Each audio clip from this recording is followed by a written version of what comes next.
Assalamualaikum warahmatullahi wabarakatuh. Bagaimana kabarnya teman-teman semuanya? Semoga masih tetap sehat, semangat dan ceria ya. Nah, alhamdulillah kita dipertemukan kembali di pekan kedua pembelajaran kita kali ini. Nah, kali ini kita akan belajar tentang pengaruh gaya terhadap benda. Kemarin kita sudah belajar tentang macam-macam gaya. Sekarang kita akan belajar apa sih pengaruh benda terhadap gaya. Kira-kira kalau suatu benda itu kita kenai gaya, apa yang akan terjadi? Nah, kita akan melakukan beberapa percobaan. Jadi teman-teman persiapkan terlebih dahulu beberapa bahannya. Yang pertama, teman-teman bisa siapkan bola. Boleh bola apa saja, boleh bola sepak, kemudian bola kasti, bola tenis, atau kalau tidak ada boleh bola dari kertas, asal bisa menggelinding. Yang kedua, teman-teman silahkan persiapkan plastisin. Dan yang terakhir adalah kertas. Jadi kita akan melakukan dua percobaan. Nanti akan Bu Guru praktekkan. Sesudah kita melakukan dua percobaan, nanti teman-teman boleh jawab pertanyaan yang ada pada lembar kerja. Apa saja percobaannya? Yuk kita lihat percobaan yang pertama. Nah, untuk percobaan pertama, teman-teman boleh lihat di halaman 14 buku tema. Silahkan disiapkan satu buah bola. Bola itu letakkan di titik mula atau titik start. Tentukan titik startnya di mana. Kemudian teman-teman letakkan bola itu.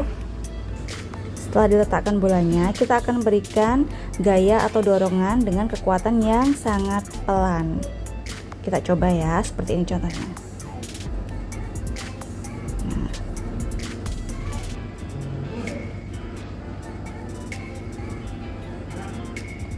Nah, ketika bola diberi dorongan yang sangat pelan, bola berpindah tidak begitu jauh dari titik mulanya. Silahkan teman-teman ukur, boleh dengan penggaris, kira-kira ini berapa senti dari titik mula ke titik henti bola tersebut. Nanti silahkan ditulis di lembar kerja halaman 14. Ya, kemudian tadi untuk percobaan yang dengan gerakan yang sangat pelan. Sekarang kita coba lagi untuk percobaan yang kedua, itu dengan dorongan yang sedang. Bismillahirrahmanirrahim. Buku coba. Nah,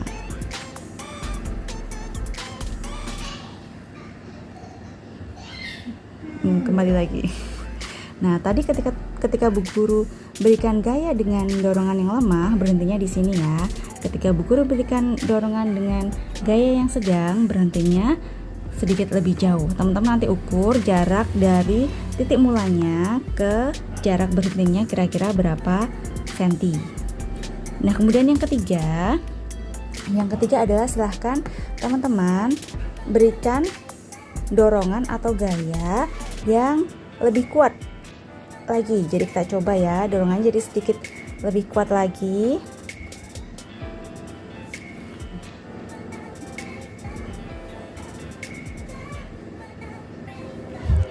Kurang kuat ternyata Bu Guru. Kita berikan yang lebih kuat lagi.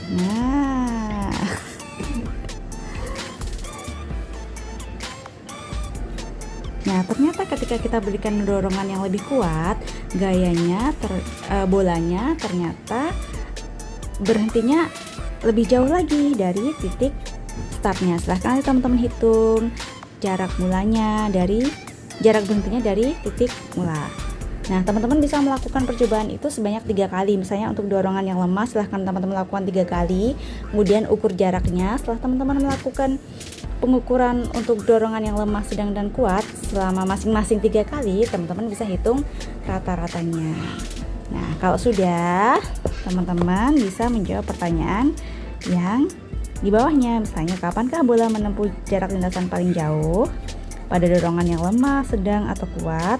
Kemudian, kapankah bola menempuh jarak lintasan paling pendek? Apakah ketika didorong lemah, atau didorong sedang, atau didorong kuat? Kemudian, yang pertanyaan terakhir dari data percobaan tersebut, apa yang dapat kamu simpulkan antara gaya dan gerak benda? Teman-teman boleh menyimpulkan kira-kira apa sih pengaruh gaya terhadap gerak benda. Tadi kita sudah coba untuk bola yang diberi dorongan yang lemah, kemudian dorongan yang sedang, dan dorongan yang kuat. Silahkan diisi dulu teman-teman. Alhamdulillah tadi kita sudah melakukan beberapa percobaan. Nah, apakah teman-teman sudah bisa menyimpulkan apa saja pengaruh gaya terhadap benda?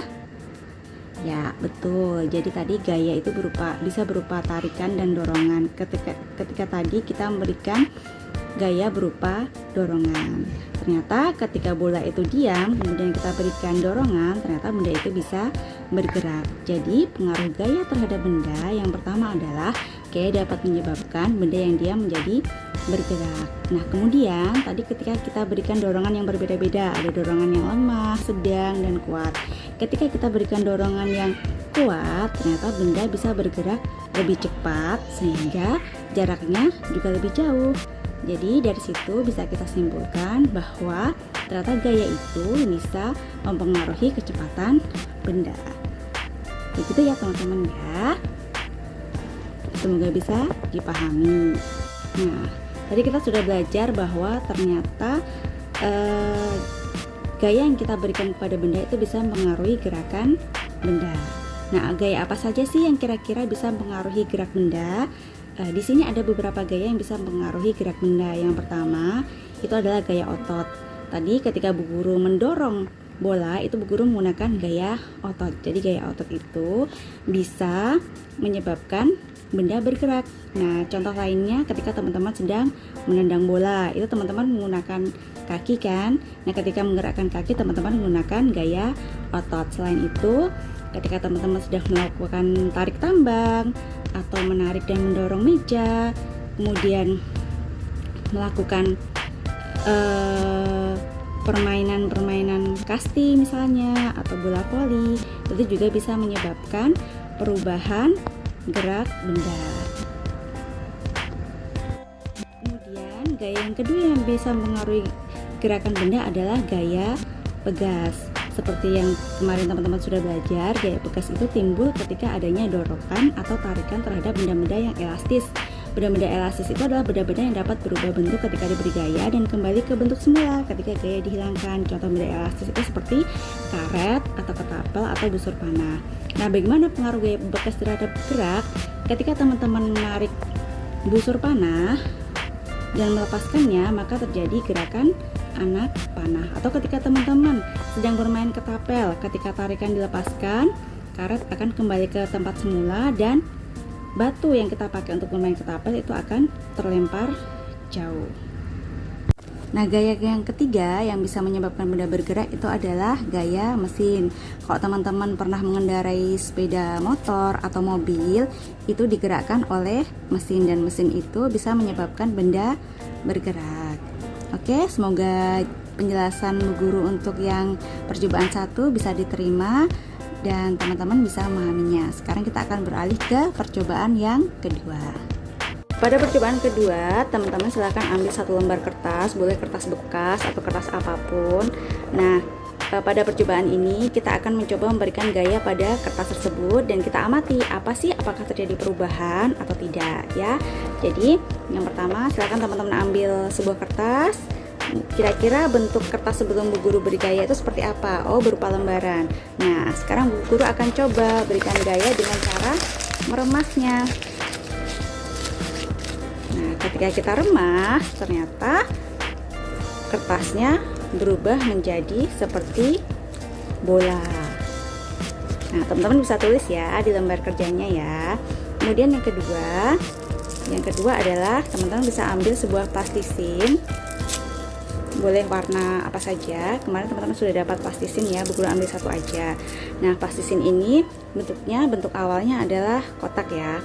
Sekarang Bu Guru akan coba berikan gaya dengan tangan. Nah, pada ini Bu Guru akan coba berikan gaya dengan cara seperti digulung-gulung. Seperti ini. Nah, ternyata apa yang terjadi teman-teman? Teman-teman bisa melihat perbandingannya ya. Yang pertama tadi bentuknya kotak seperti ini, yang kedua bentuknya seperti ini, seperti gulungan. Nah, apakah terjadi perubahan bendanya? Silahkan teman-teman jawab di lembar kerja. Kalau teman-teman sudah menjawab di lembar kerja, teman-teman boleh menjawab pertanyaan yang ada pada halaman 17. Nah, setelah teman-teman melakukan percobaan tadi, kira-kira teman-teman bisa tidak mengambil kesimpulan apa yang terjadi ketika suatu benda kita kenai gaya. Kebetulan tadi Bu Guru memakai dua contoh benda yaitu kertas dan plastisin. Apakah terjadi perubahan bentuk benda?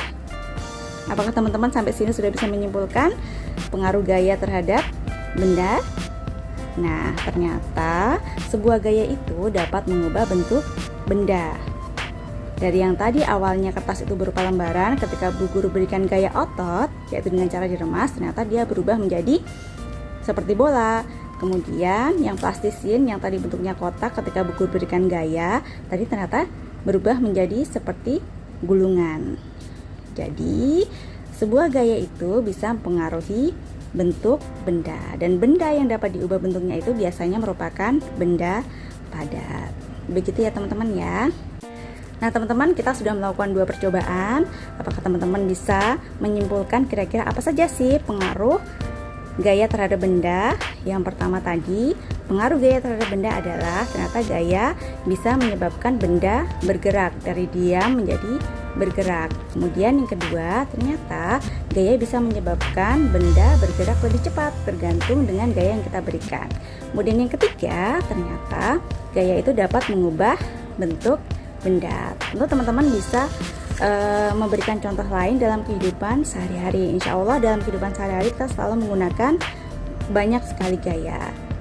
Nah teman-teman, terima kasih banyak sudah melakukan percobaan dengan Bu Guru hari ini. Semoga teman-teman bisa memahami ilmu yang disampaikan. Bu Guru akhiri percobaan pada hari ini. Selamat mengerjakan dan terima kasih banyak atas perhatiannya. Wassalamualaikum warahmatullahi wabarakatuh.